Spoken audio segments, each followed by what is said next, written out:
Friends, మీకు video నచ్చినట్లయితే ఈ వీడియోని లైక్ చేయండి, సబ్స్క్రైబ్ చేయండి. నైని వాళ్ళు ఆ పెట్టెని ఇంకా తెరవకపోతూ ఉంటారు. ఆ పెట్టెని తెరిపించడానికి తిలోత్తమ ఎవరో ఒక అతన్ని పిలిపించి ఉంటుంది. ఇక వచ్చిన అతను అందరికీ శుభోదయ పరిణామాలు అని ఏదోలా సంస్కృతం మాట్లాడబోయి ఇంకోలా మాట్లాడుతూ ఉంటాడు. నోరు కూడా కప్పలా మాటి మాటికి పెద్దగా తెరుస్తూ ఉంటాడు. ఈ పూట మిమ్మల్ని సంస్కృతంలో తింటాను. ఇప్పుడు ఈ పెట్టె తెరవాలి అంతే కదా అని అతను చెబుతూ ఉంటాడు. నేనే అతన్ని పిలిపించాను అని తిలోత్తమ మరీ గొప్పగా చెప్పుకుంటూ ఉంటుంది. ఇప్పుడే ఈ పెట్టెని అందరికీ తెచ్చి చూపిస్తాడు అని చెబుతుంది.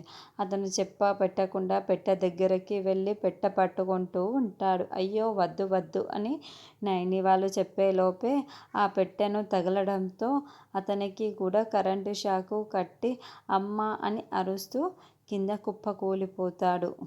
లేవండి లేవండి, ఇప్పుడు ఎలా ఉంది అని హాసిని మరియు వేరొకరు దగ్గరుండి అతన్ని పైకి లేపుతూ ఉంటారు. అప్పుడే గాయత్రీదేవి అక్కడికి వస్తూ ఉంటుంది.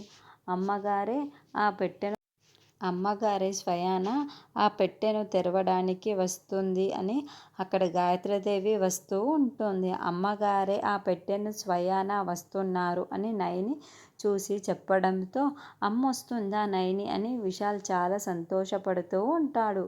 ఇక ఆ వచ్చిన అతనైతే ఎవరు వస్తున్నారు, ఎక్కడ కనిపించట్లేదే అని చుట్టూ చూసుకుంటూ ఉంటాడు.